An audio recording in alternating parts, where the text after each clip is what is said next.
आज की theory PG 2026 जिस एग्जाम में जस्ट अब आपके कुछ ही ऑलमोस्ट 3 मंथ्स का ही टाइम बचा है, वहां पर इकोनॉमिक्स यानी कि COQP 10 पेपर कोड के लिए प्रिपरेशन कर रहे स्टूडेंट्स के लिए कौन से टॉपिक्स आपके सिलेबस में से सबसे ज्यादा इंपॉर्टेंट है। एग्जाम में क्वेश्चंस डेफिनेटली पूछे जाते हैं, रेपिटेडली पूछे गए हैं एंड उन टॉपिक्स को अगर आप स्किप करते हैं तो आपने अपनी प्रिपरेशन में बहुत बड़ी मिस्टेक ऑलरेडी कर दी है। सब कुछ पढ़ने के बाद स्टूडेंट्स के माइंड में एक डाउट आता है और उन स्टूडेंट्स के माइंड में तो एक और ज्यादा बड़ा डाउट आता है जिन्होंने कुछ भी पढ़ना स्टार्ट नहीं करा कि कौन से वो इंपॉर्टेंट टॉपिक्स हैं जहां से एग्जाम में क्वेश्चंस डेफिनेटली पूछे जाते हैं, रेपिटेडली पूछे गए हैं एंड उन टॉपिक्स को अगर आप स्किप करते हैं तो आपने अपनी प्रिपरेशन में बहुत बड़ी मिस्टेक ऑलरेडी कर दी है। बट डोंट वरी, क्योंकि अभी भी काफी टाइम आपके पास 3 मंथ्स का टाइम रिमेनिंग है, तो इन 3 मंथ्स में आपको इन टॉपिक्स पर अपनी कमांड बहुत अच्छे से बना लेनी है और जिन्होंने सिलेबस कवर कर लिया है उन्हें इन टॉपिक्स को बहुत अच्छे से मल्टीपल टाइम्स रिवाइज करना है। So hello everyone, welcome to CUD PG Adda. This is Priya, your educator and mentor for economics. And बात करने वाले हैं हम आज की CUD PG 2026 जिस एग्जाम में जस्ट अब आपके कुछ ही ऑलमोस्ट 3 मंथ्स का ही टाइम बचा है, वहां पर इकोनॉमिक्स यानी कि COQP 10 पेपर कोड के लिए प्रिपरेशन कर रहे स्टूडेंट्स के लिए कौन से टॉपिक्स आपके सिलेबस में से सबसे ज्यादा इंपॉर्टेंट है।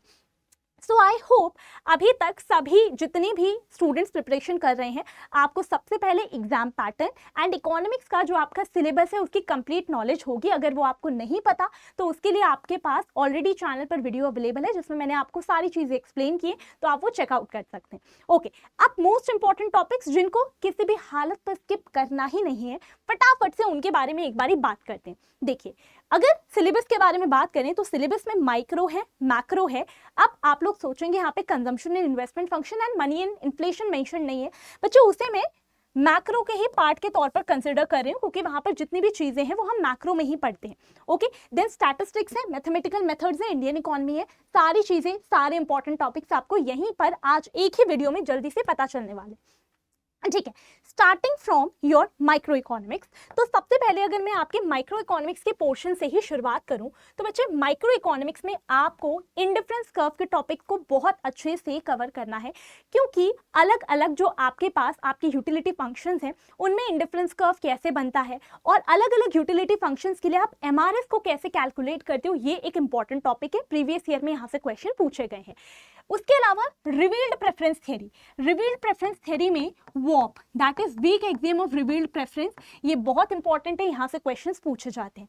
कंज्यूमर सरप्लस, कंज्यूमर सरप्लस से आपको हर साल एक न्यूमेरिकल तो मिलता ही है।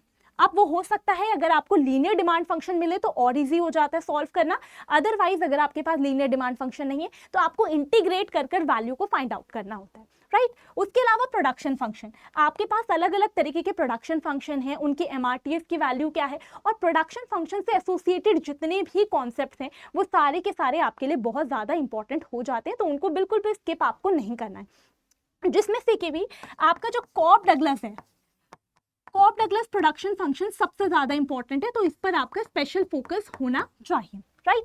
उसके बाद अगर हम बात करें आपके price and output determination in market के बारे में, बच्चे परफेक्ट कंपटीशन जो है आपके लिए वो भी इंपॉर्टेंट है एंड इम्परफेक्ट कंपटीशन में भी जितने मार्केट स्ट्रक्चर्स हैं वो सारे के सारे इंपॉर्टेंट है, इस पोर्शन को स्किप मत कीजिएगा। अब इसमें से भी सबसे ज्यादा इंपॉर्टेंट आपके लिए अगर हम मार्केट स्ट्रक्चर्स के बारे में बात करें तो आपके लिए हो जाता है बच्चे यहाँ पर जो भी ओलिगोपोली मार्केट में हमारे पास अलग अलग मॉडल्स हैं वो बहुत ज्यादा आपके लिए इंपॉर्टेंट है।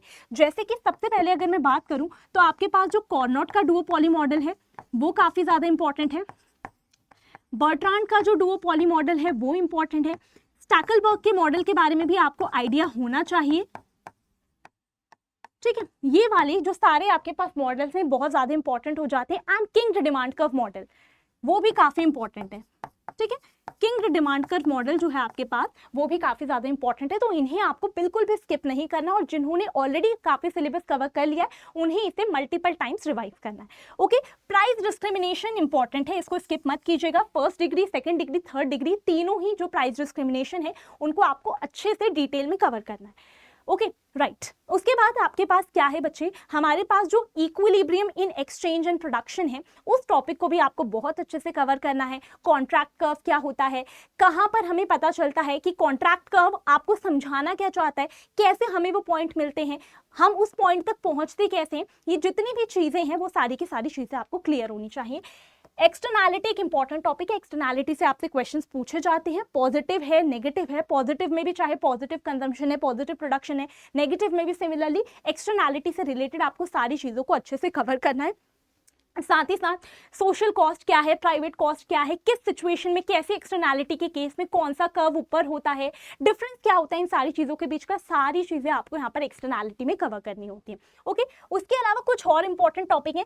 पैरेटो ऑप्टिमैलिटी को अच्छे से खत्म करेंगे, कैल्डोर-हिग्स कॉम्पनसेशन क्राइटेरिया को बहुत अच्छे से कवर करना है, एंड बर्ग्सन-सैमुअल्सन सोशल वेलफेयर फंक्शन, इसके बारे में भी क्वेश्चन आपसे पहले पूछे गए हैं, तो ये भी एक इंपॉर्टेंट टॉपिक है। ओके, तो यहाँ तक हमने बात करी आपके माइक्रो के बारे में। ये सब कुछ हमने पढ़ा आपके माइक्रो में क्या क्या इंपॉर्टेंट आपको चीजें कवर करनी है उसके बारे में।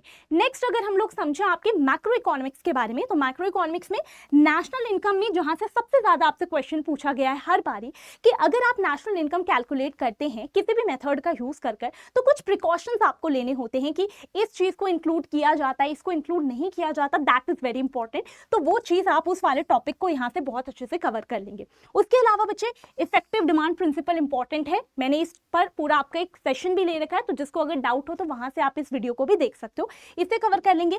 क्लासिकल एंड केनीजियन थ्योरी में आपसे डिफरेंस के बेसिस पर स्टेटमेंट बेस्ड क्वेश्चन पूछ लिया जाता है, क्लासिकल में क्या कहा गया, केनीजियन में क्या कहा गया, तो ये सारी चीजें आपको क्लियर होनी चाहिए। ओके चलिए, तो यहां तक हम लोगों ने बात करी है आपके मैक्रो के बारे में,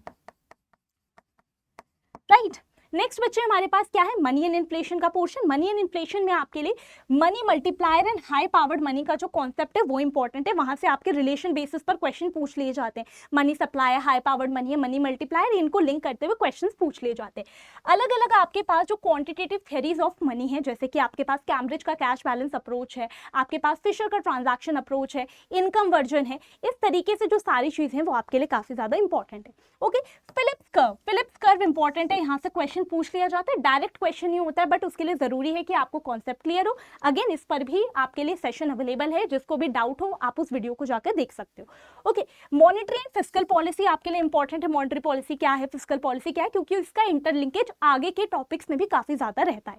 ओके, देन उसके बाद जितनी भी आपके पास थियरीज हैं, परमानेंट हाइपोथेसिस है, परमानेंट इनकम हाइपोथेसिस है, रिलेटिव इनकम हाइपोथेसिस है, लाइफ साइकिल हाइपोथेसिस है, केनीजियन थ्योरी ऑफ कंजम्पशन जो है, ये सारी की सारी जो आपकी कंजम्पशन रिलेटेड थ्योरीज है ये बहुत ज्यादा इंपॉर्टेंट है, इनको आपको बहुत अच्छे से कवर करना है।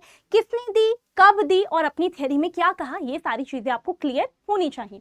ओके, नेक्स्ट है हमारे पास आपके यहाँ तक हमने टॉपिक्स देखे आपके। ओके, देन हमारे पास बच्चे यहाँ से स्टार्ट हो चुका था आपका consumption and investment function.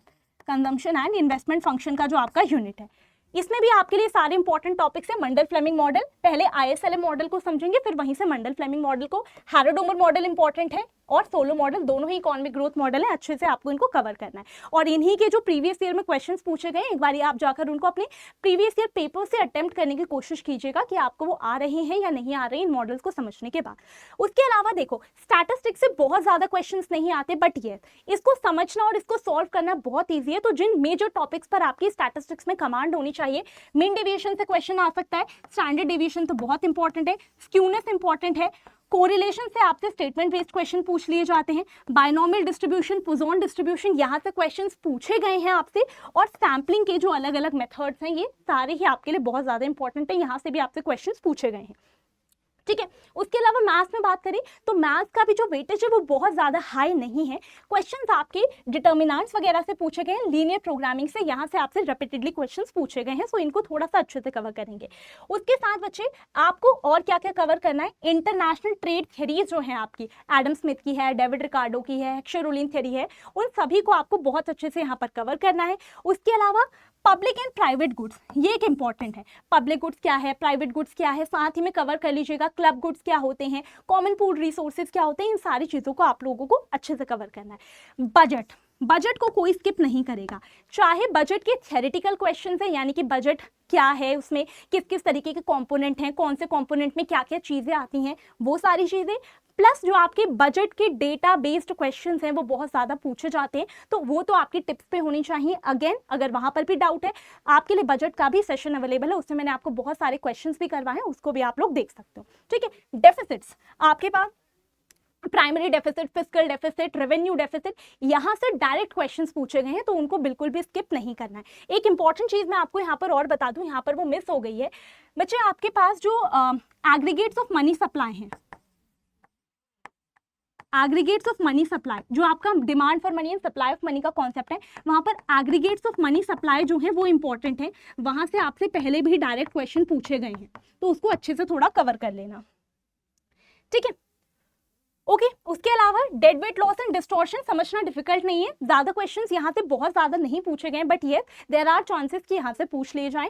Tax incidence and optimal taxation, ये सारी जो अगर आप देखेंगे आपके जो टॉपिक्स हैं ये आपको मिल जाएंगे आपके सिलेबस में, अगर आप चेक करोगे तो इंडियन इकोनॉमी में ही मेंशन्ड है, तो इन सारी चीज़ों को आपको अच्छे से कवर कर लेना है। और इंडियन इकोनॉमी में सबसे पहले शुरुआत होती है आपकी कॉलोनियल इकोनॉमी से, कि एग्रीकल्चर कैसा था, इंडस्ट्रियल सेक्टर कैसा था, इन सारी चीज़ों का आप बस एक बारी ओवरव्यू ले लेंगे, ओवरव्यू इन द सेंस कि अपने शॉर्ट नोट्स प्रिपेयर कर लेंगे, बार बार उस पर जाने की फिर आपको ज़रूरत नहीं पड़ेगी, एग्जाम से पहले आप उन्हीं से अपनी पूरी कॉलोनियल इकोनॉमी को रिवाइज कर लोगे तो आपके लिए वो इनफ होगा। ओके सो बच्चे ये थे आपके लिए आपके सारे के सारे इंपॉर्टेंट टॉपिक जिनको आपको टाइमली कवर करना है। और जब 3 ही महीने बचे हैं तो 2 टाइप के स्टूडेंट्स होंगे, कुछ नहीं पढ़ा तो इन टॉपिक्स पे स्पेशल फोकस के साथ पढ़ो, जिन्होंने सब कुछ पढ़ लिया इन टॉपिक्स का मल्टीपल टाइम्स आपको रिवीजन करना है। ओके प्रिपरेशन आपने स्टार्ट नहीं की है तो now it's high time start कर दीजिए एंड अपनी प्रिपरेशन में बिलीव कीजिए कि आप कर सकते हैं। ये जो बिलीव है ना ये आपकी बहुत मदद करता है उस फेज से निकलने में, और उस फेज को अच्छे से आप अपनी 100% एफर्ट्स लगाकर आप वहां पर अच्छे से सारा काम कर पाए उस फेज में, और वहां से आप अपना एग्जाम देकर उससे क्लियर कर पाए। इन सारी चीजों में अपने ऊपर बिलीव करना आपके लिए बहुत ज्यादा इंपॉर्टेंट है। ओके एंड बच्चे आप जितने भी स्टूडेंट्स इकोनॉमिक्स के लिए प्रिपेयर कर रहे हैं, आपको किसी भी तरीके के अगर कोई भी डाउट्स है, कोई भी प्रॉब्लम है, और अगर आपको कोई भी सब्जेक्ट रिलेटेड नोट्स रिगार्डिंग कोई भी डाउट्स वगैरह हैं, तो बच्चे यहाँ पर मेरे टेलीग्राम चैनल का स्कैनर है, आप इसे ज्वाइन कर सकते हो टेलीग्राम चैनल पर। यहाँ पर जो मेरी डेली शाम 5 बजे लाइव क्लास होती है उसकी पीडीएफ्स आपको मिल जाती है, प्रैक्टिस क्वेश्चंस मिलते हैं एंड सारे एग्जाम रिलेटेड अपडेट्स यहाँ पर आपको टाइमली मिल जाते हैं। ओके एंड साथ ही साथ जितने स्टूडेंट्स प्रिपेयर कर रहे हैं आपके लिए यहाँ बैच भी अवेलेबल है, दैट इज चाणक्य सुप्रीम 2.0, तो आप यहाँ पर एनरोल कर सकते हो बैच में फॉर इकोनॉमिक्स, एंड आप महापैक में भी एनरोल कर सकते हो, जिससे आपको सभी बैचेस पर एक ही बारी में एक्सेस मिल जाता है, जो आपके पास्ट बैचेस रहे हैं, जो करंट बैचेस है, जो अपकमिंग बैचेस है, सब पर। It's like a one time investment. तो थैंक यू सो मच, और ज़्यादा टाइम आपका नहीं लिया जाएगा क्योंकि इन टॉपिक्स को फटाफट से जाकर आपको प्रिपेयर करना शुरू करना है। जहाँ पर भी डाउट्स हो डेली शाम 5 बजे आपकी क्लास होती है, वो आप ज्वाइन कर सकते हो, और बहुत सारे आपके सेशंस ऑलरेडी बहुत सारे टॉपिक्स पे अवेलेबल हैं, तो आप उन्हें भी चेकआउट कर सकते हो। Thank you so much everyone, believe in your preparation.